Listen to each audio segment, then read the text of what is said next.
মাটির দেহ মাটির মাঝে মিশবে ধুলাই। কিসের টাকা কিসের বাড়ি ও তুমি কিসের করো জমিদারি, সঙ্গে তোমার কেউ যাবে না পুরুষ কিংবা নারী। বট বৃক্ষে কোন সমাহার কে দিল রে লতার গাছে কদু, মৌমাছিরা কার আদেশে মৌসাকে দেয় মধু। শিমুল গাছে কে দিল রে নরম নরম তুলা, চৈত্র মাসে কার আদেশে জমিন মাঝে ধুলা। কে বাহ নদী বারাত্রি দক্ষিণা হিমেল বায়ু, কোথা থেকে পেলি রে তুই তোর জীবনের আয়ু। কে বা দিল তোর মুখে হাসি অথই মধুর কথা, কেমনে রে তুই বুঝতে পারিস আপন জনের ব্যথা। মাঠের তরে কে বিছালো সব শ্যামল ছবি, সকাল বেলায় কে উঠাই রে আবির রবি। পাখির কণ্ঠে কে দিল রে মিষ্টি মধুর গান, চিন্তা করে দেখো রে মানুষ সবই মহান আল্লাহ তাআলার দান। লা ইলাহা ইল্লাল্লাহ জোরে লা ইল্লাল্লাহ জোরে লা ইলাহা ইল্লাল্লাহ জোরে লা ইলাহা। কার হুকুমে ভাদ্র মাসে গাছে পাকে তাল, তেঁতুলেতে টকের ফসল মরিচেতে ঝাল। লা ইলাহা ইল্লাল্লাহ জোরে লা ইলাহা ইল্লাল্লাহ জোরে লা ইলাহা ইল্লাল্লাহ জোরে লা ইলাহা ইল্লাল্লাহু মুহাম্মাদুর রাসূলুল্লাহ। জবান সে একবার কে পড়ছি সাল্লাল্লাহু আলাইহি ওয়াসাল্লাম। একটু ঢাকা রাখে দেবেন সামনে।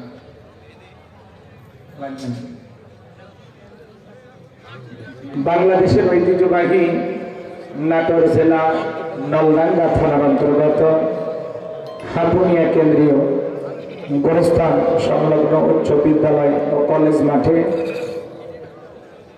আজকের ঐতিহাসিক তাফসীরুল কোরআন মাহফিলের সম্মানিত সুযোগ্য অনারেবল প্রেসিডেন্ট, বিশিষ্ট শিক্ষাবিদ, বিশিষ্ট আলেমে দ্বীন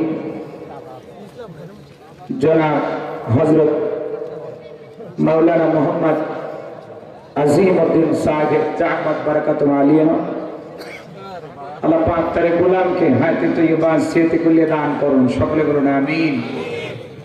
আজকের মাহফিলের প্রধান অতিথি বিশিষ্ট রাজনীতিবিদ, সমাজসেবক, মাননীয় এমপি মহোদয়, জননেতা জনাব আলহাজ মোহাম্মদ শফিকুল ইসলাম শিমুল, আল্লাহ পাক তার গোলামকে হায়াতে তৈয়বা সেহতে কুল্লি দান করুন, জনগণের খেদমতের জন্য আদর্শবান নেতা হিসেবে কবুল করুন, সকলে বলুন আমিন। আজকের মাহফিলের বিশেষ অতিথিবৃন্দ, সম্মানিত অতিথিবৃন্দ, আমন্ত্রিত অতিথিবৃন্দ, আলোচনা রেখে ধন্য করেছেন নাটোর জেলার কৃতি সন্তান, বিশিষ্ট আলেমে দ্বীন, বিশিষ্ট ইসলামিক চিন্তাবিদ, শ্রদ্ধাভাজন বড় ভাই আলহাজ হযরত মাওলানা মোহাম্মদ রুহুল আমিন জিহাদি সাহেব দামাত বারাকাতুল আলিয়া। আল্লাহ পাক প্রিয় ভাইয়ের কণ্ঠকে দ্বীনের জন্য, ইসলামের জন্য, কোরআনের ময়দানের জন্য কবুল করুন, সকলে বলুন আমিন। দীর্ঘ সময় চমৎকার কথা বলেছেন, চমৎকার আলোচনা রাখেন। আল্লাহ তাআলার কাছে দোয়া করছি আল্লাহ পাক যেন তার কণ্ঠকে সারা বিশ্বের জন্য কবুল করেন, সকলে বলুন আমিন। মঞ্চে উপস্থিত সম্মানিত উলামায়ে কেরাম, আমাকে দাওয়াত দিয়েছেন জনাব ডাক্তার মোহাম্মদ রফিকুল ইসলাম, আল্লাহ পাক তার গোলামকে কবুল করুন। সকলে বলুন আমিন। বগুড়ায় গিয়ে বেশ কয়েকজন ভাই দেখা করে দাওয়াত এনেছেন, আল্লাহ তাদেরকে কবুল করুন। সকলে বলুন আমিন।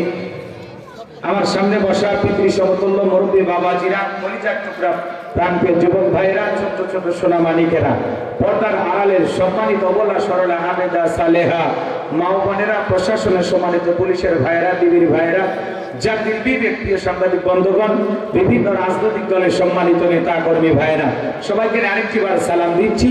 আশা করছি সকলে সালামের জবাব জোরে সরে দেবেন। আসসালামু আলাইকুম ওয়া রাহমাতুল্লাহি ওয়া বারাকাতুহু। আমরা শুকরিয়া আদায় করতেছি সেই মহান মনিবের দরবারে, আল্লাহ পাক সুবহানাহু ওয়া তাআলা অত্যন্ত দয়া করে, করুণা করে, মায়া করে, মহব্বত করে, ভালোবেসে, পছন্দ করে, অত্র এলাকা থেকে গণি গণি গুণান্বিত করে, যাচাই বাছাই করে, শুধুমাত্র কেবলমাত্র কোরআনুল কারীমের মহব্বতে আজকের মাহফিলে আসার বসার সুযোগ দান করলেন। সে মহান রবের দরবারে সিজদাবনত চিত্তে কালিমাত শুকর আদায় করে পড়ছি আলহামদুলিল্লাহ। লক্ষ কোটি দরুদ সালাম মানবতার শ্রেষ্ঠ বন্ধু বিশ্বনবী, বিশ্ব নেতা, যে নবী আইয়ামে জাহিলিয়াতের যুগে আগমন করে অসভ্য মানুষগুলোকে সভ্য বানিয়েছেন, অভদ্র মানুষগুলোকে ভদ্র বানিয়েছেন, কোরআন নামের সংবিধান দিয়া, কোরআনের রাজ কায়েম কইরা, সোনালী যুগ উপহার দিয়া মদিনার পাক ভূমিতে শায়িত আছেন। সে রাসূলের প্রতি কলিজা ভরা মহব্বত নিয়ে পড়ছি দরুদ সালাম। সকলেই পড়ুন সাল্লাল্লাহু আলাইহি ওয়াসাল্লাম। সম্মানিত ভাইরা, আজকের প্রোগ্রামে আসতে পেরে, বসতে পেরে আপনারা খুশি না বেজার? কারা কারা বেজার দুই হাত তুলে দেখান তো দেখি। যাক, একজন ভাই পাওয়া গেছে। আপনি বেজার হয়েছেন না? না বুঝে তুলেছেন। খালি জোশ থাকলে হবে না, জোশের সাথে হোশও থাকা লাগবে। আজকের মাহফিলে আসতে পেরে, বসতে পেরে কারা কারা খুশি মুখে নিয়ে হাসি আওয়াজ দেবেছি আল্লাহ নামের এমন একটি স্লোগান দেবেন, এলাকায় যদি কোনো ইসলাম বিরোধী উই পোকা, সার পোকা, তেলা পোকা থাকে, ওদের কলিজায় যেন কম্পন সৃষ্টি হয়, এমন আওয়াজ তুলতে রাজি আছেন যারা? বীর মুসলমানের মতো দুটি হাত টান টান করে তুলে দেখান তো তারা। লিল্লাহে তাকবীর, লিল্লাহে তাকবীর। আল কোরআনের আলো, আল হাদিসের আলো, দুনিয়ার মুসলিম, আমার নেতা তোমার নেতা, আমার নেতা তোমার নেতা। লিল্লাহে তাকবীর। আল কোরআনের আলো, আল হাদিসের আলো, দুর্নীতির আলো। হাতটা বের দেন তো। মাশাআল্লাহ, মারহাবা। আস্তে কারণ আগে জানো না লাগে, হাত নামান। অনেকে ঝোঁকে তালে বলে ফেলেছেন দুর্নীতির আলো ঘরে ঘরে জ্বালে। বাংলাদেশে দুর্নীতি দমন কমিশন আছে না নাই? এরপরে দুর্নীতি কমেছে নাকি ডিজিটাল কায়দায় বেড়েই চলেছে? দিন যত বাড়াচ্ছে দুর্নীতির পাল্লা তত ভারী হচ্ছে। কথা বলেন ঠিক কিনা? আমরা চাই আমাদের প্রিয় মাতৃভূমি বাংলাদেশ দুর্নীতি মুক্ত আল্লাহ কবুল করুন, ছিল বলেন আমিন। আমরা চাই আমাদের বাংলাদেশ মাদক মুক্ত আল্লাহ কবুল করুন, ছিল বলেন আমিন। আমরা চাই আমাদের বাংলাদেশ যৌতুক মুক্ত আল্লাহ কবুল করুন, ছিল বলেন আমিন। আমরা চাই আমাদের বাংলাদেশ নাস্তিক মুক্ত আল্লাহ কবুল করুন, ছিল বলেন আমিন। সম্মানিত ভাইরা, আমার ভূমিকায় লম্বা কথা নয়, সরাসরি মূল আলোচনায় প্রবেশ করতে চাই। তারপরে দুটি কথা না বললেই নয়। আমরা যত জায়গায় করেন কথা বলতে যাই, বলে হুজুর সাবধানে আলোচনা করবেন, ভুলে যাবেন না এলাকা কার। ওদের কথার সাইজ শুনে মনে হয় এলাকা ওদের বাবা। আছে না নাই? আওয়াজ দিলে পুরুষের মতো দেবেন, আমি করবো আওয়াজ, আপনারা দেবেন আওয়াজ, জবাব দিবেন ঠিক ঠিক, আলোচনা হবে কমপ্লিট। শ্রোতাদের স্পিরিটে বাড়ি, বক্তার হিট, আলোচনা হবে জায়গা মতো ফিট। কিছু আজ প্যান্ডেলে, কিছু আজ অ্যাঙ্গেলে, জ্ঞানী লোকের জন্য ইশারায় যথেষ্ট। কথা বলেন ঠিক কি না? অনেক জায়গায় আমরা আলোচনা করতে গেলে বলে হুজুর ওয়াজ যা করবেন করবেন, খবরদার রাজনীতির কোন আলোচনা করবেন না। আছে না নাই? আচ্ছা আপনারাই বলেন তো, আমার বাড়ি কোন জেলা? গাইবান্ধা। গরিব এলাকায় বাড়ি, দেখ আমার জেলার নামটা নিতে আপনাদের কষ্ট হচ্ছে, একটু জোরে বলেন আমার বাড়ি কোথায়? গাইবান্ধা। বিশ্বাস করেন আমি গাইবান্ধা থেকে আপনাদের নাটোরে এসেছি শুধুমাত্র কোরআনের কথা বলার আশায়, এছাড়া আমার আর অন্য কোনো উদ্দেশ্য নাই। কথা বলেন ঠিক কিনা? আর গাইবান্ধা থেকে নাটোরে রাজনীতির কথা বলে আমার কোনো লাভ আছে? আগামী নির্বাচনে এলাকার মহিলা মেম্বার পদে দাঁড়ানোর কোনো চান্স আছে?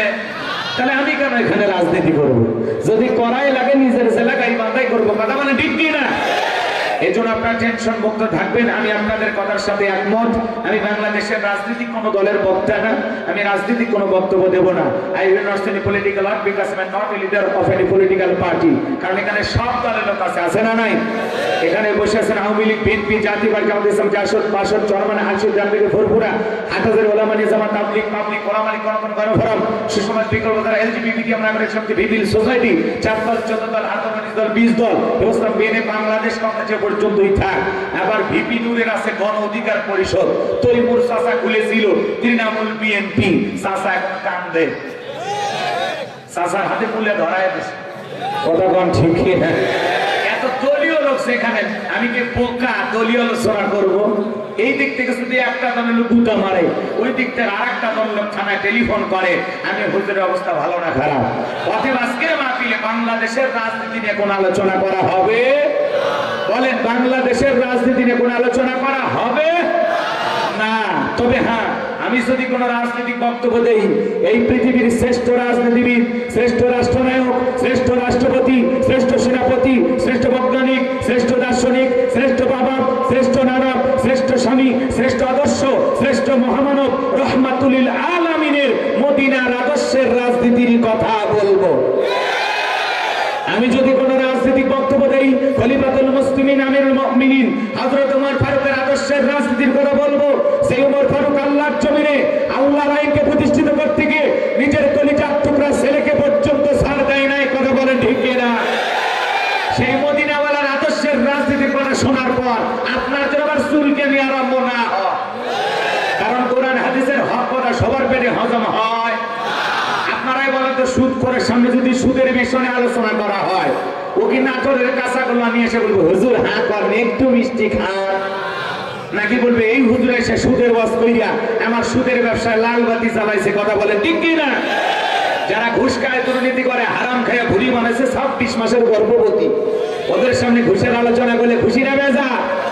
যারা বেনামাজি নামাজ পড়ে আসার খাইয়া পইরা আল্লাহ সিজদা দেয় না, ওদের সামনে নামাজের ওয়াজ করলে খুশি না বেজা? যে সমস্ত মা বোনেরা বোরকা পরে না, পর্দা করে না, বুকে ওড়না পর্যন্ত নেয় না, জিন্সের প্যান্ট গেঞ্জি পরে রাস্তাতে হাইটে যায়, পিছন দিক দিয়ে তাকালে মনে দুটো সুপারি গাছ দাঁড়িয়ে আছে, এরকম বেহায়া বেপর্দা নারীর সামনে পর্দার আলোচনা করলে খুশি না বেজা? এক কথায় ওয়াজ যদি কারো বিপক্ষে চলে যায়, কিয়ামত পর্যন্ত সে বক্তার উপরে খুশি হবে না, কথা বলে ঠিক কিনা? এই জন্য পরিষ্কার ভাবে একটি কথা বলে দিতে চাই, আজকের আলোচনার সভাপতি ইসলামের মতো হবে না, প্রধান অতিথির মতো হবে না, মাহফিল কমিটির মতো হবে না, বক্তার মতো হবে না, শ্রোতাদের মতো হবে না। আল্লাহর কোরআন যা বলবে, কোরআন রব্বানি তাই বলবে। এতে কে খুশি কে বেজার ওইটা দেখার টাইম নাই, কথা বলেন ঠিক কিনা? যুগে যুগে নবী রাসূলের দাওয়াতি কাজ করেছেন, তাদের দাওয়াতি কাজেও কাফের বেঈমানরা বাধার প্রাচীর তৈরি করে দিয়েছিলেন। এরপরে আল্লাহর পয়গম্বররা শত বাধার প্রাচীরকে ভেঙে আল্লাহর জমিনে আল্লাহর পথে মানুষকে দাওয়াত দিয়েছেন, কথা বলেন ঠিক কিনা? আপনার আমার প্রিয় নবী কালেমার দাওয়াত দিকে কোরআনের প্রচার করতে গিয়ে মার খেয়েছেন, রক্ত দিয়েছেন, তার মোবারক শহীদ হয়ে গেছেন, লোহার টুপি মাথার ভিতরে ঢুকে গেছেন, সাহাবায়ে কিরাম দ্বীনকে প্রতিষ্ঠিত করতে গিয়ে মার খেয়েছেন, রক্ত দিয়েছেন, জীবন দিয়েছেন।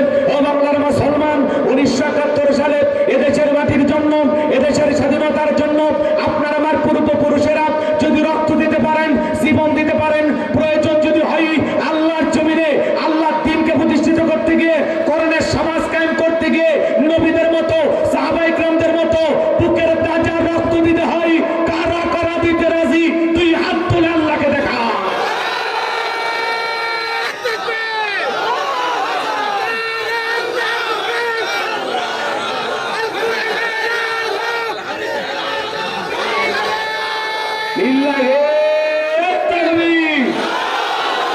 সোজা করে টান টান করে হাত তোলেন, মাঝে মাঝে হাত বেঁকা করে তুলেছেন, 2 হাত সোজা করার শক্তি নাই। আপনি পুরুষ মানুষ, দুর্টিম ভিটামিন ক্যালসিয়াম মাঝে মাঝে কিনে খাবেন, একেবারে দুর্বল হলে চলতে পারবেন। হাত সোজা করেন, সোজা করেন। আমার আল্লাহ রাব্বুল আলামিন বলেন, ইন্নাল্লাহা আশতারা মিনাল মুমিনিনা আনফুসাহুম ওয়া আমওয়ালাহুম বিআন্না লাহুমুল জান্নাহ। সূরা তাওবার 111 নম্বর আয়াতে আল্লাহ পাক জানায়া দিলেন, নিশ্চয়ই মুমিন মাতাদের জান মাল আমি আল্লাহ ক্রয় করে নিয়েছি, বিনিময়ে দেব জান্নাত। বলুন সুবহানাল্লাহ। তাহলে বলেন তো বাজান, আপনার আমার জীবনের মালিক কে? এ নাটোরের যুবকেরা ভালো করে বলো তো এই জীবনের মালিক কে? প্রেম করবার লালপুরের পার্কে যা ডাইলগ দিবা, এ জীবন তোমার তুমি শুধু আমার। ওরে হাইব্রিড যুবক, এই জীবনের মালিক